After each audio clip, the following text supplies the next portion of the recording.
观众朋友们大家好，我是 Kathy， 这个是我频道的第一支视频。第一支视频呢，我想跟大家一起分享一下关于显化这个议题的一些概念，一些我们对它常见的一些误解，以及到底怎么样才能够更高效、更有意义的去显化一些对我们来讲很重要的事物，或者是说一些成就。我选择这个话题也是因为我身边有朋友说在问说，哦，这个东西我有一些困惑，或者说因为我看到在 social media 上很多时候大家对这个话题的讨论都是比较局部性的，所以今天我就想说咱们把它一个视频全部讲明白，从它的基本原理到底是怎么回事儿，到为什么有的时候显化顺利，有的时候显化不顺利，那我们可以做什么来帮助自己，把这个东西都给大家梳理清楚，然后也希望可以通过这样的分享去回答你可能有的一些困惑。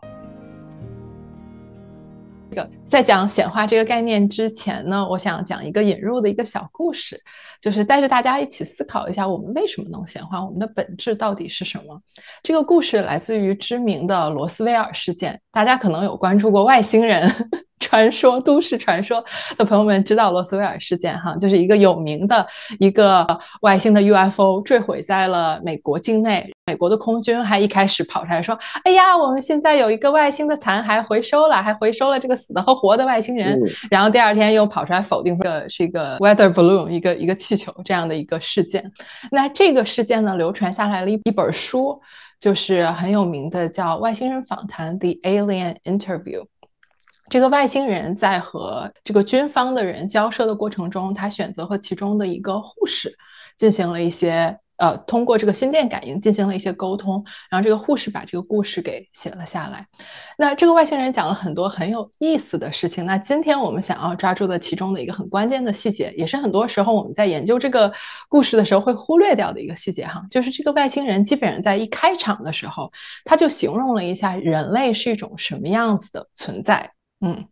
这个外星人说哈，像人类也好，像我们这样的智慧生物，其实我们是属于一类的存在。他用了一个英语的词来形容这类的存在，叫做 is be。is 就是那个 this is a table, that is a chair 那个 is。be 就是说就是 being 就是存在的这个 be 啊。那其实他的这个形容首先很耐人寻味啊，因为从这个事件描述里面我们知道说这个外星人和我们实在是太不一样了，就他长得也不一样，他甚至这个器官那个器官都没有，我们是碳基生物，人家是可能是硅基生物或者是怎么这么不一样，而且人家会心电感应，我们好像不会心电感应，这个东西为什么他会说我们是同一种存在呢？其实就是在这个词上面。大家看 is be 这个词的结构，而且这个外星人很搞笑，他是现学的英文，那一下就抓到了这个重点。这个他用的这个造词是 is， 然后杠 be， 这是一个词。is 是第三人称，我观察一个东西，我给它下一个定义，说这是一个什么东西，这是第三人称。be 是第一人称 ，I am a human, I be a human。也就是说，这个外星人其实在又隐晦又其实非常直接的指出我们的这种双重的性质，我们既是第一人称者，也是第三人称者，既是显化者，也是被显化的事物。说到这，我就画了一张图来解释一下这个东西到底意味着什么。请看小白板，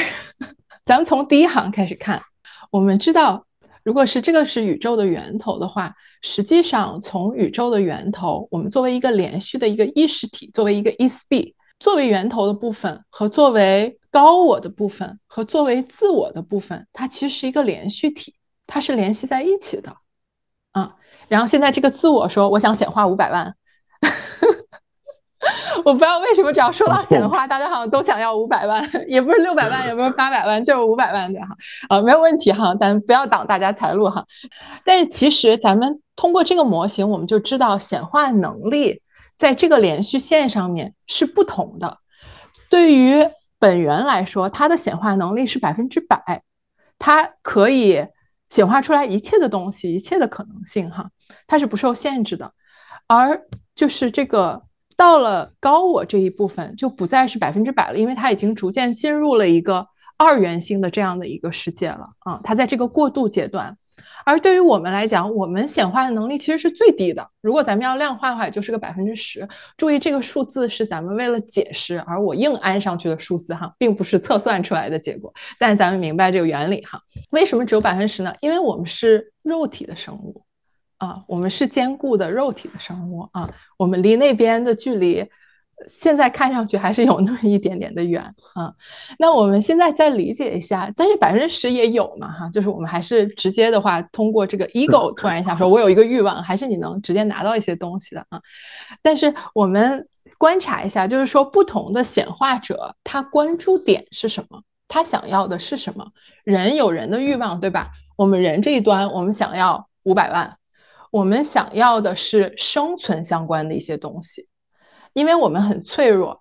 我稍微一不注意，对吧？过马路的时候一不小心我就挂了，或者说我稍微跟老板不对付，我就丢了工作了。我们是很脆弱的，所以我们在意的是生存。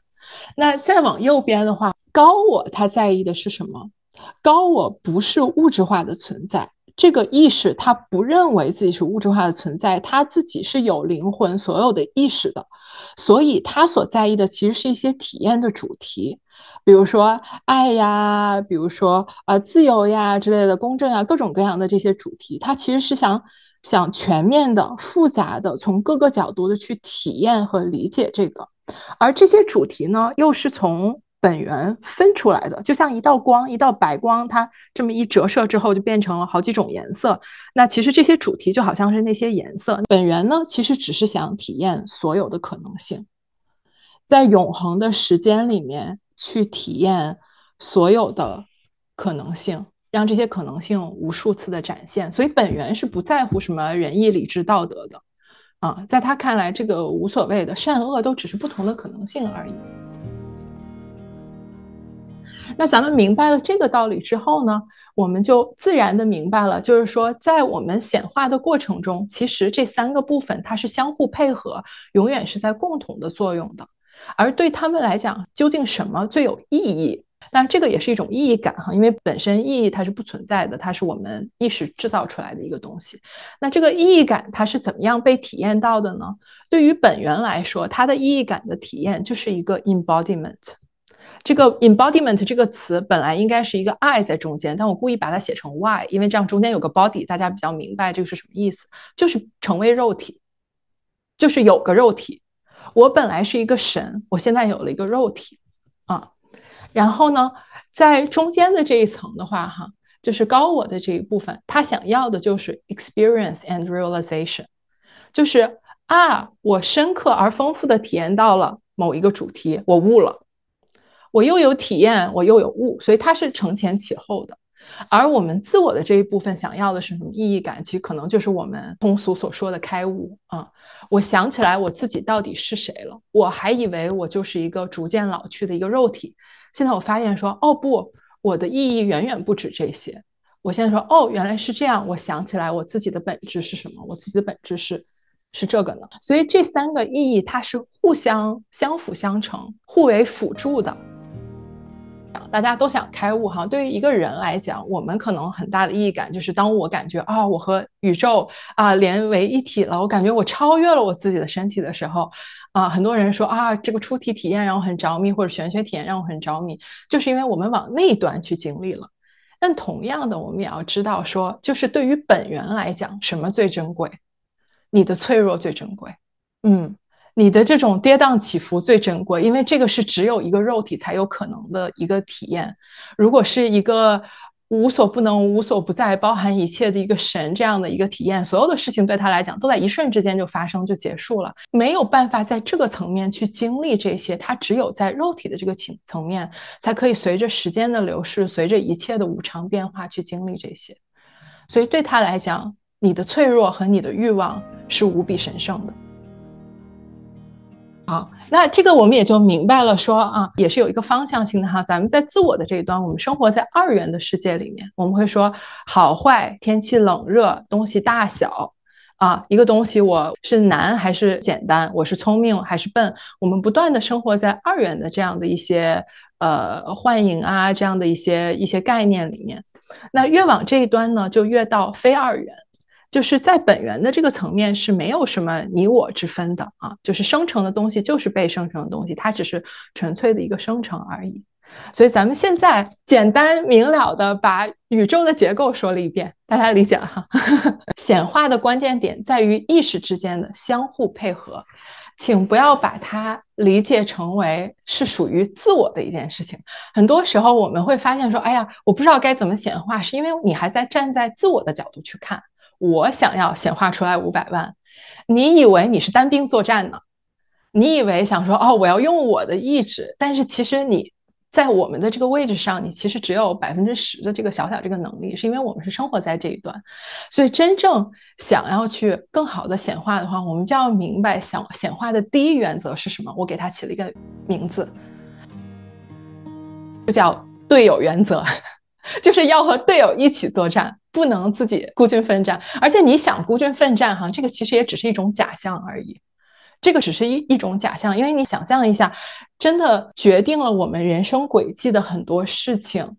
你出生在哪里，出生在什么样的家庭，什么样的经济环境，什么样的一个社会的大背景，这些东西都是上面的队友显化好了送到你手上的。这些东西不是你可以去控制的啊，包括比如说你觉得说哦，我现在我要为我的工作努力，我要做这个计划，我要做那个计划，但其实我们作为自我这一端，你能够看到的信息量永远是那么有限的。不是说我们不好，不是说我们有问题，是因为这个就是有一个身体所有的这个限制。就是它自然而然的就是这样啊，我们没有办法预测到说，比如说10年之后、20年之后究竟是什么样的一个大趋势。因为这些东西是高我和本源它这一端的队友在不断生成中的一个东西，所以这个也是为什么我们大家在练习一些所谓显化的技巧的时候，你可能会发现其实还挺容易卡关的。一些小的东西哈，我就是啊想要就来了，但稍微这个东西大一点的时候，就觉得说，哎，怎么叫不来，怎么叫不来啊？这个呢，其实并不是说一种真的失败。啊，并不是说真的你失败了，你的一切的欲望，像我刚才说，你的欲望和脆弱对于高我、对于本源来讲是神圣的，因为我们是相辅相成的啊。这个不是真正的失败，这个其实就是因为我们是比较短视的，我们是比较局部性的，我们是比较片面的。Again， 不是说我们不好，只是这个是自我的一个特点，仅此而已。在这个里面，我也给大家讲一讲我自己的一个职业发展的一个故事。我觉得这个是一个特别好的显化的一个例子。我自己现在的这个情况呢，可能大家如果看过江湖姐的访谈的话，有所知道一点点的背景，就是我是现在在心理行业里面工作。然后我现在有自己的在经营，我和我的合伙人姐姐一起，我们在经营一个自己的心理咨询的机构。那所以我是为自己打工的个体户打工人。然后在这样的一个基础上呢，我现在也有时间和精力去做一些像现在这样我的 YouTube 的频道这样的一些事情。其实我觉得我对我生活的满意度是，咱不敢说100%、99%了哈，这个满意度是非常高的。因为我的自由啊，包括财务呀各方面都属于一个比较平衡的这样的一个状态。但是这个东西并不是按照我的这个自我的意志一步一步的规划就可以得来的，反而在这个路上的很多过程里面，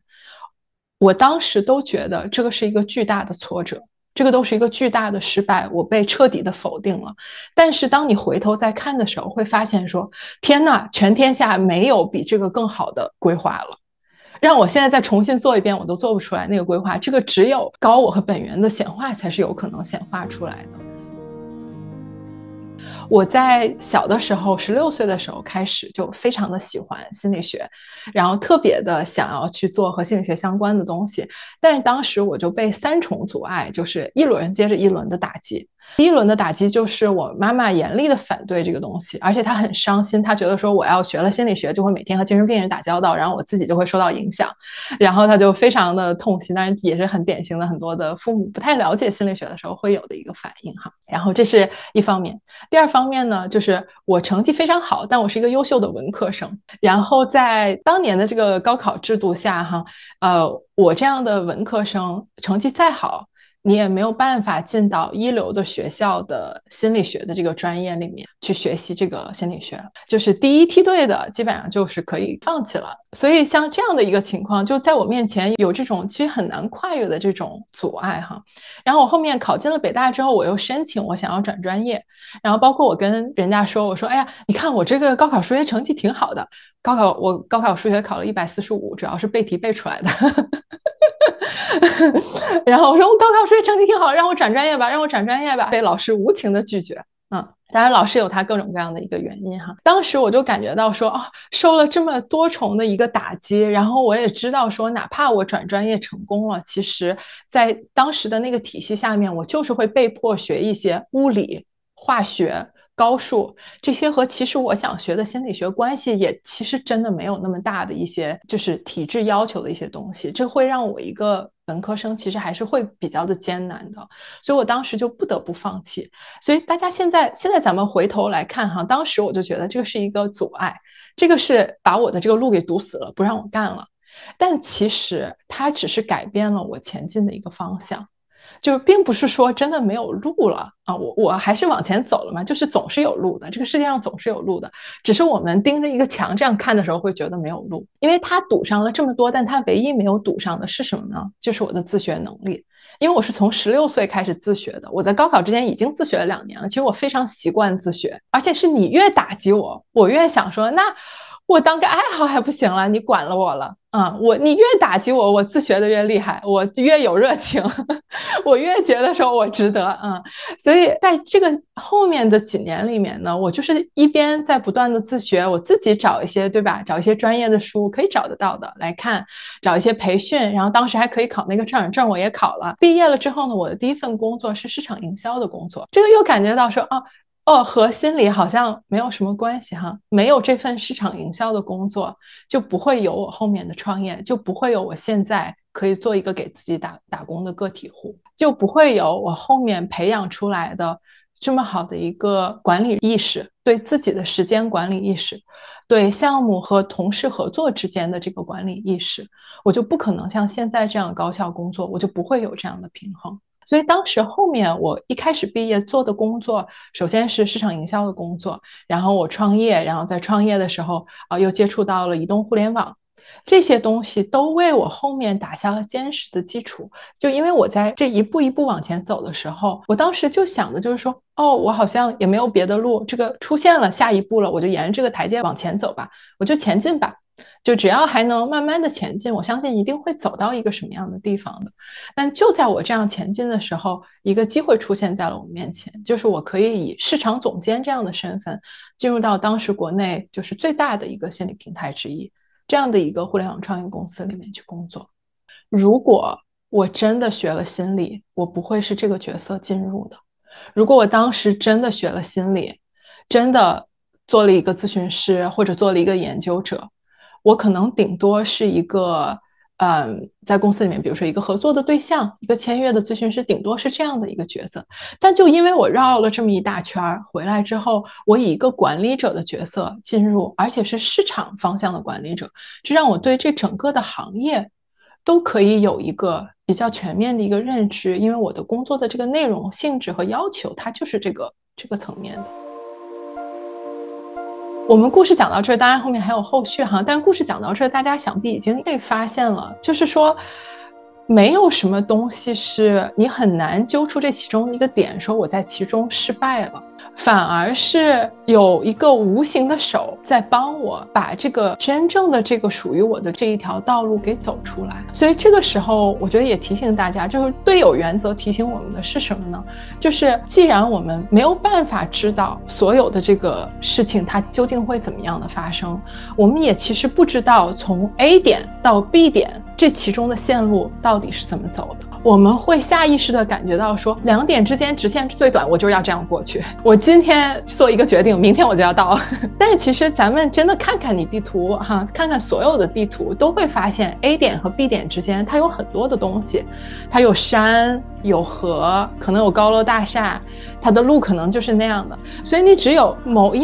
样的一种方式才可以真正达到这个 B 点。而我们高我在显化这个过程中给你递的那些信号，你发现说哦，这个路是挡上的，但是挡上的时候这儿出现了一个机会，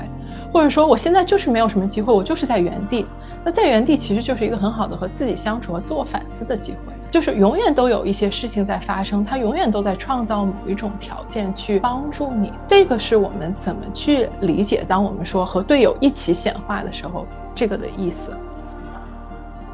好的，我们总结一下到现在为止的一个关键点哈。第一，就是我们要明白显化是随时随地都在发生的，所以我们不必要说把这个加入到一个 to do list 就是我现在 to do list 我今天除了做牛马喝咖啡以外，还有一个我要做法，我要显化没有必要做这件事情。显化是自然而然随时随地都在发生的。第二个呢，就是说我们也要学会让已经有的显化，已经存在的显化来引导我。第三点呢，就是我要学着怎么做一个好队友。什么叫做一个好队友？就是首先我队友干啥，我得能明白他什么用意，对吧？另外一个，我得能配合他，我得能调整我的行动和他对上，和他有 alignment， 这样我就划过去了。我们就来具体的说一说这其中的一些技巧。要说到怎么做，我们得先拿捏住一个心态，就是我们现在自我容易染上一个习性，就是什么事情它都在做，不断的在做一个好坏的一个判断。因为自我本来它就是属于二元的，就比如说一件事情，我想要一个东西，它没有马上发生，我们自我的意识很容易有的3个思维的一个自动思维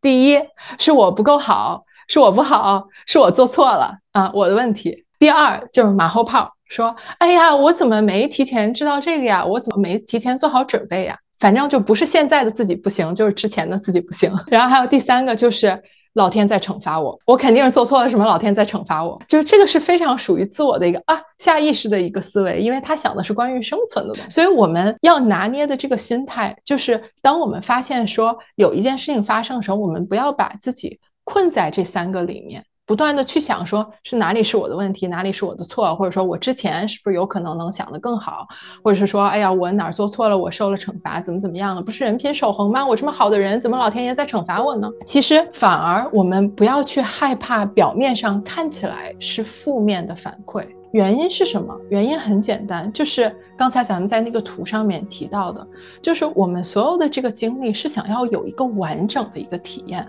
不是一个单独的一个片面的一个单薄的一个体验。什么是单薄的体验？如果今天中午你说我饿了，我给你上了一碗白砂糖说请吃，这个就是一个单独和片面的体验，那个里面只有甜。你肯定会觉得说疯了吧，谁吃白砂糖啊，我想吃麻婆豆腐。那麻婆豆腐里面就是有各种各样的味道的，有麻有辣有咸有甜，有各种各样的味道混合在一起，你才觉得说这个有滋味，这个不错，这个是一个很好的经历。我们这个道理在吃饭的时候是明白的，但是到了做事上面一下子就全都忘了。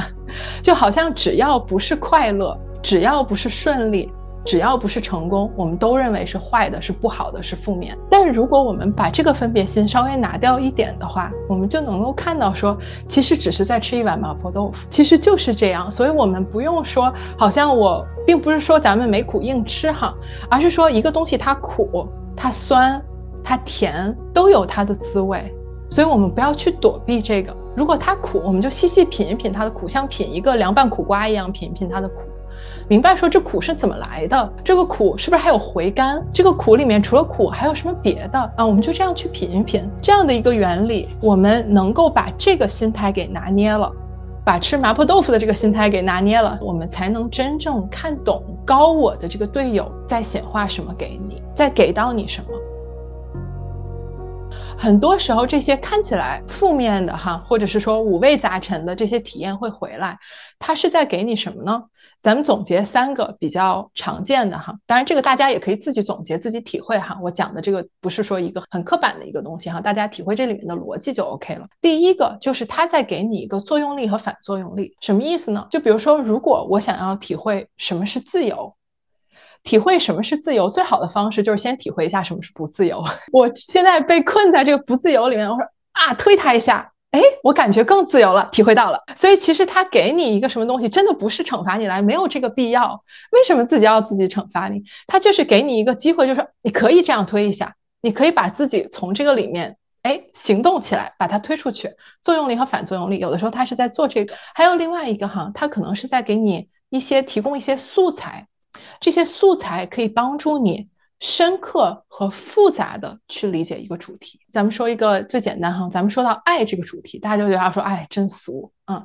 那是因为很多时候我们非常片面和单调的去看待爱，觉得好像就是说好像黏糊糊的啊，爱它就是一种创造。而创造里面就有一种毁灭，它是非常复杂。一个东西它在不断的创造，那就一定有一些东西在改变，而这些改变，我们有的时候把它称作为创造，有的时候把它称作为毁灭。就像这种东西，你知道，它不断的在二元性和非二元里面这样的流动，我们不断的去体会，哦，原来这个原则是，原来这个主题是这个意思。原来这件事情，我现在更加深刻的理解到它了。它其实给你提供这些素材，就是为了让你有机会有这个体验和感悟。还有第三个很经常见的哈，就是它就是做一面镜子，就给你照一下。就比如说哈，现在突然一下天黑了这件事情啊，看我们的自我已经蠢蠢欲动，说啊天黑了，我又要被惩罚了，夜幕降临了，我人生的黑暗来临了啊！但是天黑的时候，光亮的东西会显得格外的明显。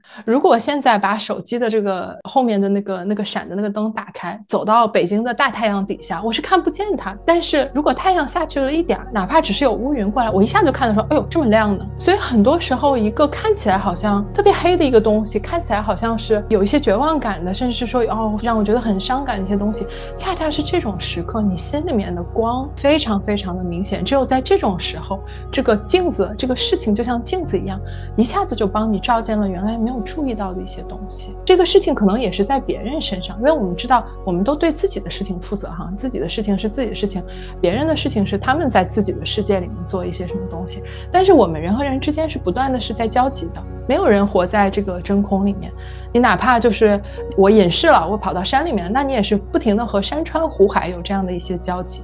所以每一次交集这样的一个相互的这个影响和体验，其实也都是一面镜子，让我照见说我在这个里面我做了什么，我有哪些感受，他的旅程我可以作为一个观察者去观察他，以这样的一些方式学到一些我所需要的。这个就是我们要想看懂高我这个队友在安排什么，我们从这样的一个角度去理解，就会越来越能理解，越来越明白说哦可能是这个，哦是不是这个，我们就可以大胆的去假设，然后慢慢的去尝试。那具体到我们分工合作哈，有什么可以做起来的？刚才咱们说的是思考哈，思考和反思，现在做起来的，第一做起来的就是多发愿少许愿。发愿和许愿有什么区别哈？许愿就是我说啊身体健康长命百岁，不好意思，你这个愿不会实现的，是人就会生老病死，没有人长命百岁。这个咱们这愿许出来你就知道这个是注定是没有什么，不太会成功的哈。这个是为什么？是因为我们许一个愿真的就是从自我的角度说，我现在要500万，来显化500万，完全从自我的角度，你把这个事情都已经框住了，但是你的高我可能在忙着给你干一些更你想象不到的一些好事情。就比如说如果现在你真的有了500万，我不知道大家有没有注意到有一个研究，他研究的是就是彩票得主之后人生会有什么样的走向，这个是事实，这个不是我的观点。就是绝大部分的突然一下中了彩票的人，到最后就过不了几年，他就会变得比他中彩票之前更穷，就是因为这个钱本身它其实只是一个钱而已，它并不代表了我们生活中那些更加深刻的意义感，那些我们为什么会有这个钱，和我们是怎么有这个钱，在这个里面我们有的体验，这个东西是一部分，这个钱本身又是一部分。所以如果你只是大风刮来了一笔钱，这个真的不一定是什么好事。如果我们去发一个愿的话，其实就是在和高我，在和本源更加合作，就是我知道我自己是一个队友，我就做我队友应该做的一个事情就好了。怎么做呢？就比如说我现在发现说我有点缺钱，我就看一看说我这个是为什么缺钱，比如说可能是工作上怎么样，或者说哎呀我老是管不住我自己，我老是搞一些冲动消费，这个那个的，那我挣多少我都不够花呀之类这种。那我发现了一个主题，这个主题可能是我的这种贪婪和恐惧相关的一个主题，这个没什么不好的，就是是人，大家都会有这种心态，这个很正常哈。也有可能是我不敢为自己争取这样的一个主题，我明明可以升职加薪，我为什么不敢跟老板讲？也可能是这样的一个主题，我们先思考一下，先看看这可能是一个什么样的主题，然后我们坐下来，真诚的向我们的高我和向我们的宇宙发一个愿，说我现在要把这个主题好好的研究明白，我要在这个上面成长，你们帮帮我。就是我们的这个指向性是非常明确的。就是说我是要往这个方向走的，但是我不给它框定下来说这个东西一定要以什么样的方式去显化出来。因为那个是你队友做的事情，那个咱们就是在山脚下站着，你看不见这个全貌，你没有办法去说计划的这么好，他们的计划是最周全。所以像这样的这个发愿哈，下次咱们到就是庙里面，大家如果有这方面信仰啊，去拜拜的时候或者去怎么样的话，都可以做这个练习，或者自己就在家里。平时我也不会去庙里拜拜，我更多很多时候就是在家里，生日的时候，下次许愿的时候就发一个这样的一个愿，把自己的这个成长的这个目标很明确的给自己说出来，给我的高我和宇宙，你说出来那一瞬间，大家都在听着呢，队友都在听着呢，不可能错过的。然后在心里面，我就想着说我现在在做这个事情，现在我的这个生活的这个主题，就是这个事儿。所以这个灵感来源于你现在这一刻生活已经显化出来的东西，就在这个里面找就可以。那你的这个过程也会在你之后的生活里面自然而然的显化出来，让你可以有素材，可以有作用力和反作用力，可以有这样的一些机会。所以任何发生的一些事情哈，它这个里面一定都是有可以对你有帮助的各种各样的机会的。第二个就是我怎么知道我高我想要经历什么呢？对吧？我高我的这个我队友的这个 agenda， 他的这个想要的这个主题，我怎么知道呢？我要是知道，那我不是很容易办吗？对吧？咱们就好配合了。有一个很简单的办法，大家看一看一个价值观的一个列表，图上面就是各种各样的价值观，就什么自由啊，什么公平呀，什么友谊呀，大家就对着这样的一个图，你比较直觉的去看一看，你被哪些价值观所吸引，这个就是高我想要的东西。就这么简单，因为我们的价值观其实是比较恒定不变的，但我们会不断的对我们这些价值观的东西，在一生中会有不同层面的思考，会有各种各样的一些感悟，所以在这个层面，我们就可以达到一个沟通，明白说，原来是这样，甚至也可以想一想说，你从一开始到现在的这一段人生里面，你的这些价值观曾经有什么样的方式显化并且被你体验过，所以从这个角度一看，有点找到那个感觉了哈。第三个 tips 给到大家哈，就因为我知道大家有的时候哈，去看一些技巧，会想要做一些加强显化的这样的一些冥想。咱们并不是说这些冥想有问题，而是咱们现在说理解了这个原理之后，你在做冥想你在想说我想象这样的一个我美好的这个未来的这样的一个图景，你知道你怎么抓住重点。因为这个重点一定不是说我要把这个东西描绘的具体的不能更具体，清晰的不能更清晰不是，重点不在这儿，重点是在你描绘的过程的时候，你能量的状态。就比如说我们想起来一个我美好的生活特别张弛有度，然后又做一些自己喜欢的一些工作，又有很多的闲暇的时间，有自己的爱好，有自己的朋友。当你去想象这样的生活的时候，你什么感觉？其实这个感觉会比想的那个东西它暂时长什么样子更加的有用，因为这个感觉是连通自我和高我和本源的，他们想要的就是这个感觉。所以你先熟悉一下这个感觉，在这个过程里面大家去做那些练习的时候，你之前学的那些技巧都可以做，没问题，哪一个都不错，哪一个都是对的。你说有一个技巧叫 live in the end， 对吧？我假装这个东西我已经有了我可以做这个想象。还有一个技巧可能就是 visualization， 就是我去想象说如果这个东西我有了，那我是一个什么样的状态，我生活在哪儿，这个东西长什么样，这些都可以做。但做的时候咱们知道，不是说我们要紧紧抓着这个图不放，说就是它就是它就是它，这洗衣机的牌子不一样都不行不是说我们要紧紧抓着这个不放，而是说我们在做这个想象的时候，一边去存在着，一边去感受这个状态的我是什么样的一种能量。我是比较放松的吗？还是比较害怕的？我是能够接受这个的吗？还是我觉得其实我还没准备好？这个东西，这个练习，这个体会，其实能够教给你很多东西。比如说，当你真的想象我突然一下有了500万的时候，我相信很多人大家真的去体会的时候，你是会感到有很兴奋，也会有紧张，也会有害怕。所以这个东西其实很能说明问题。说到这个500万哈，我还真显化出来过500万，但是这个东西真的就像刚才咱们说的哈，许愿和发愿真的不是说我许了一个500万，而是说我在做我自己的课题。然后从高我的角度，他会看说 OK 好，咱们现在把这个主题咱们做好了，这个主题做好了，那你要继续做这个主题的话，你肯定需要时间精力放在这边，对吧？你肯定需要一些现实一些自由度，钱这问题给你解决了，你可以继续往前走。它是顺手解决的，它是个副产品。重要的还是说到底做的是个什么事儿，是个什么样的一个体验，什么样的一个意义。那我这个显化出来这个500万也不瞒大家说哈，不是给我自己的，是我有了这样的一个项目的一个机会，我有一笔这样的一个钱，然后我可以去做一些有意义的、有价值的、对社会有益的这样的一个东西。在这个过程中，我可以拿到一份得体的工资，正常的工资。所以这个东西对我的成长，对所有人的成长都是很有利的。这也是发愿的一个特点，就是当你发一个愿的时候，一定不是只有你一个人受益。因为当我们成长的时候，身边的所有的人都会受到影响。一个人疗愈了自己，所有的人都会被疗愈。一个人成长了，一个人理解了，其他的人也都会被你影响，因为你就是最好的一个榜样，你的这个能量会直接辐射到大家。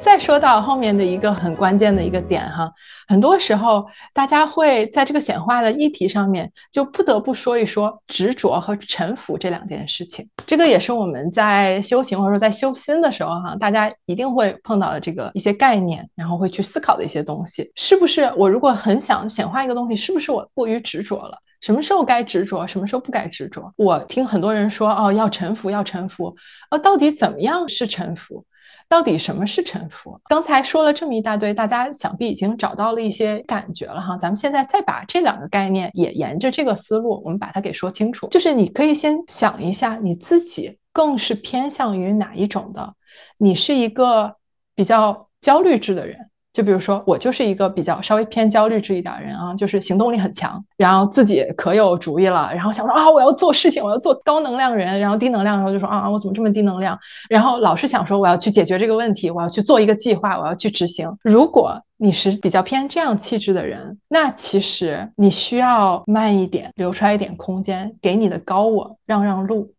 你的自我发展的太多了啊，给你的队友让一点路，不然你队友在那喊破了喉咙你都听不见他，因为你满脑子只有我。这个是一条路径哈。对于我们这样的气质的人，是特别需要去练习臣服啊。其实我不是特别喜欢臣服这个词，因为我觉得它这个意思不是特别的准确，它更多的就是 letting it be， 就是不是说 give up，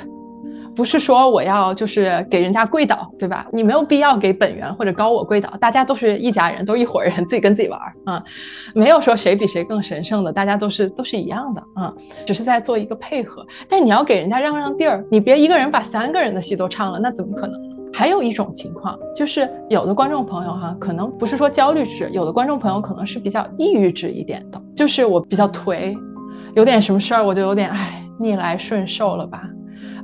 我也没有办法当然也很心疼大家哈，我也非常理解。越是这样的，你的高我越希望你支棱起来一点所以你越是这样，因为你不干事你就在那儿，我就在那等，我就在那假装我自己不行，或者我真的认为我自己不行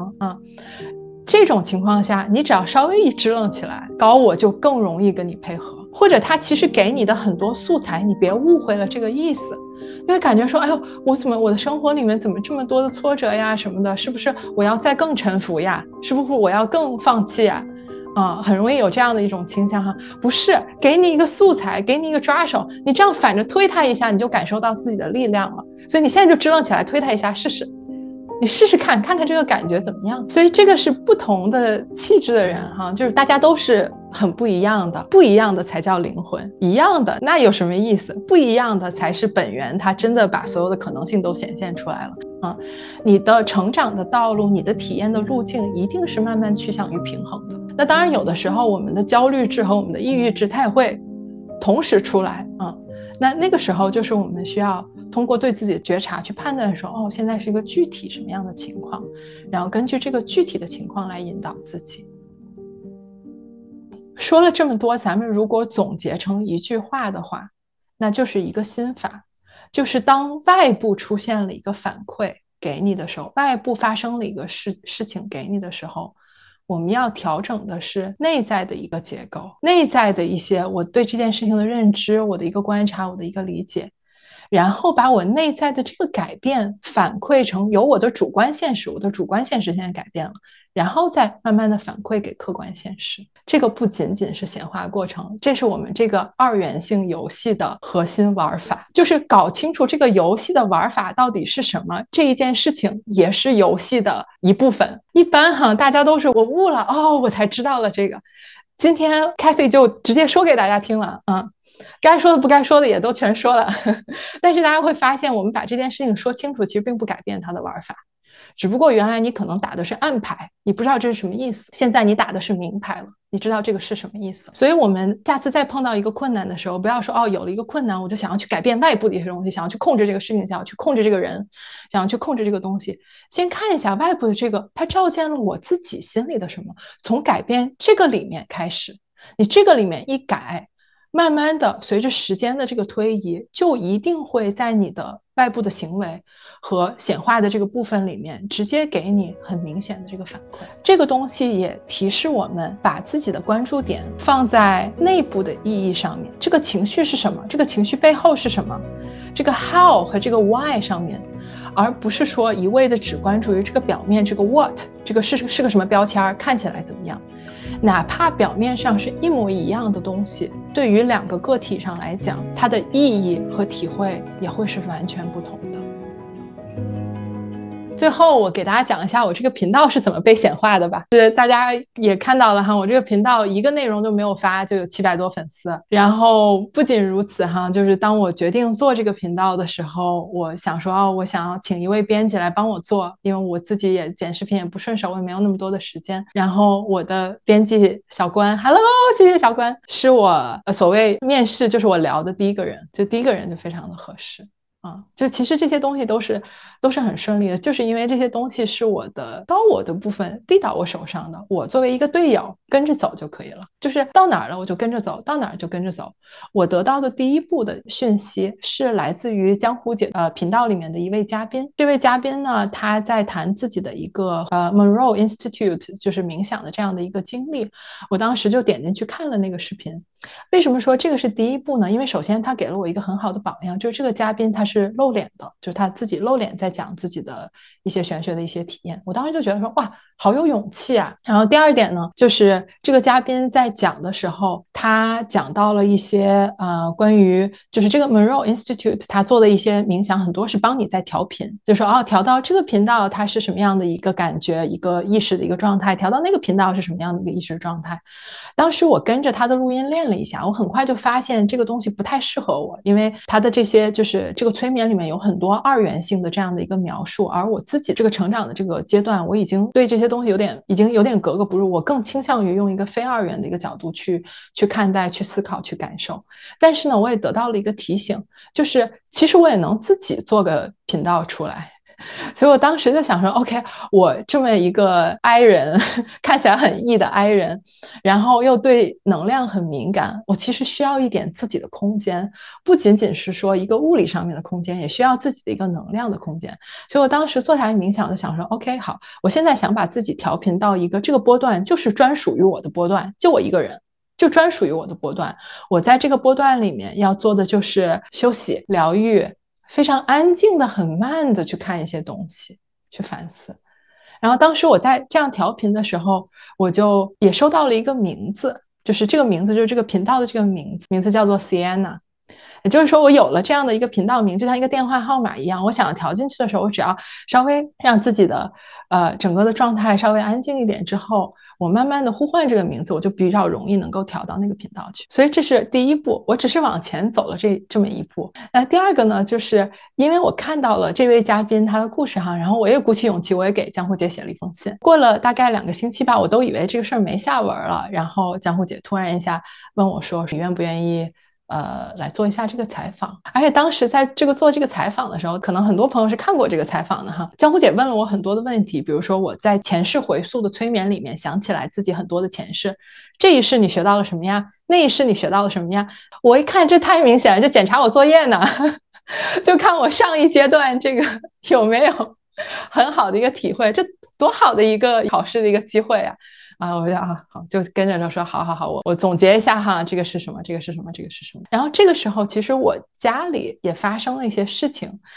我突然一下就是需要回到国内，回到北京去照顾家人。然后我当时也在想说，这个肯定也是一个很好的机会啊！看我们要养成一个好习惯，做一个好队友哈。出了什么事儿别慌，先想说这是一个好机会，这是我成长的机会。然后回去之后就发现还真的是。验证了我已经有的很多的成长，同时也给了我一个很多的机会。但就在我在北京的时候，江湖姐把我们访谈的这个视频发出来了。